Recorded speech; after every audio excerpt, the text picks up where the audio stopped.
This is strictlyhiphop.com. I'm Miss Jayyiah, and I'm sitting here with a man who is at the top of his game. He's party promotion elite.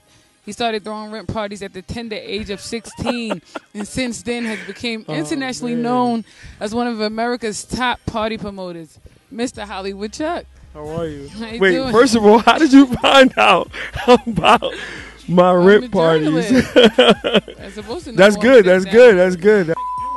Just to let everybody know, what she meant by rent parties is when I was coming up, when I was, I think about 13 or 14 years old, I grew up in Redfern Projects in Far Rockaway, and me and my friends used to throw parties, and we used to go into abandoned apartments where people got kicked out. We used to break the door down and just have our own personal parties there. You know, we should buy our own liquor and just go in there and have fun because it was just an abandoned apartment. So that's how we came up with the idea of rent parties, because after that, drug addicts started coming to us and saying they didn't have enough money to pay their rent. So what I used to do is I should say, okay, you don't have enough money to pay your rent. Let us throw a party in your apartment. And we'll split the door money with you. That way you'll have enough money to pay your rent. And it worked because it was always a different place the next week. Because right, exactly. So the police never caught us because it was always somewhere different. You know, it wasn't nowhere the same place. And at a young age, maybe 13, 14 years old, that's how I started throwing events. Wow. So you look young geniuses, you and your friends. You know, I wouldn't say young geniuses. We just. But you were smart enough to see an opportunity to make money and build off. Yes, absolutely. Now, you was the first urban promoter to take on a bunch of venues and clubs. Now, what was it about you back then that these club owners and venue owners took a chance on you? Well, the first thing, after high school, after doing a lot of events or parties in the projects in high school, I got a full basketball and baseball scholarship to play in college. So I started doing college parties. Okay. So from my college parties, I took my college parties and I made it a college tour. While I was in college, I was probably around 18, 19 years old. So after my college tours, I started trying to venture out into the city. So when I gave my resume, when I told people my resume, club owners like, oh, you're a college kid? Oh, I went to college. So they didn't feel like it was a threat. Yeah. So, that was one of the ways that I got into the city. It wasn't the key way. Yeah. I'll tell you the key way, but it was one of the ways that helped me get into the city. Okay. Using my college resume. Yeah, your resume. Like, oh, I did parties here, and then the owners of clubs like, oh, snap, I went to school there, and that's just strike a great relationship right then and there. So that's how it helped me. So, like, give me a list of clubs where you was the first urban promoter. I'm gonna be honest with you, like, more than half of the promoters in New York City came from underneath my umbrella, meaning I either got them started or they came to me for stardom. So, more than half the clubs in New York City, I probably had it first from Perfections. I was the first promoter in Perfections ever. Wow. And the list goes on. I was the first promoter in Starlets ever. I was the first promoter at Lit ever. I was the first promoter at Greenhouse ever. Wow. I was the first promoter at Stereo ever.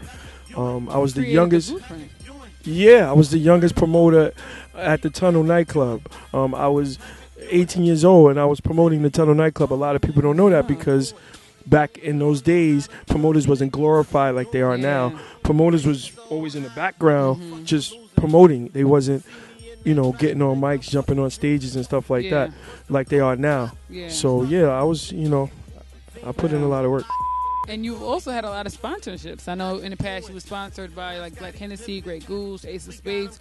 Who are you sponsored with now? Who do you have like contracts with now? Well, it's talking about sponsors.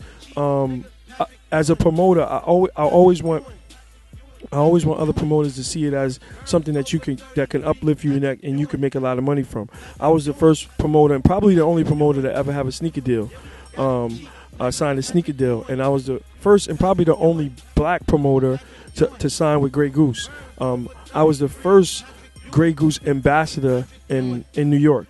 They signed me to a multi-million-dollar deal to Grey Goose, so I was responsible for help the urban community drinking Grey Goose. But right now, who I got? Well, I'm part owners of a liquor company. I have my own liquor company now. It's called SX Liquors. Yeah. I'm involved with a watch company. I'm involved with a bunch of things. A jewelry company. I'm involved with a bunch of things. You can go on and on and on and on things I'm involved with. But I've learned I'm turning my promotional angle into a marketing company. So now we're on the transition from turning me to a promoter into a marketing company. So that's where the transition is right now. So now when Red Bull comes to me and Monster headphones, I was the first promoter that ever. I brought Monster to New York. A lot of people don't know that, but I brought Monster headphones from Dr. Dre himself to New York. But you know, that's a line of products that I actually brought to New York. That's just one of them. Wow. And like I know a few promoters, and like you know, I interviewed one or two. And how do you, any advice like for them to obtain such like deals? Because a lot of them don't have sponsorships or Grey Goose calling them up. What is it? Just work harder. Well, what helped me out was I'm always a person that can talk to anybody, whether you white, black, green, or purple.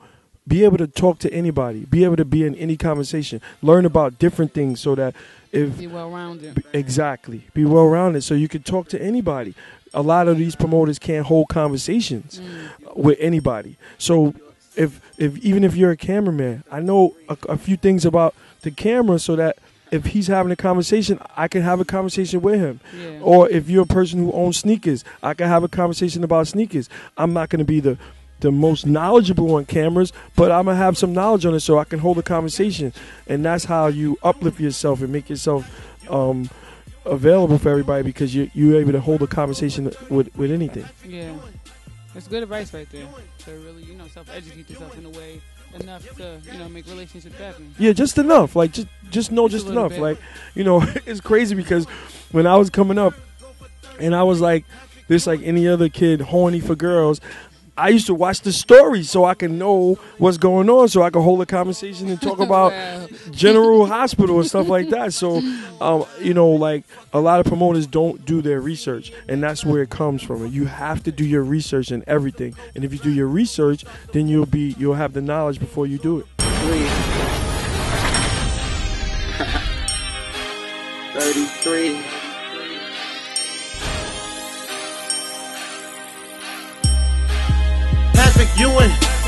Patrick Ewing. Yeah, we got it cheap, nigga. Patrick Ewing. Burns go for 33. Patrick Ewing. Yeah, we got it cheap, nigga. Patrick Ewing.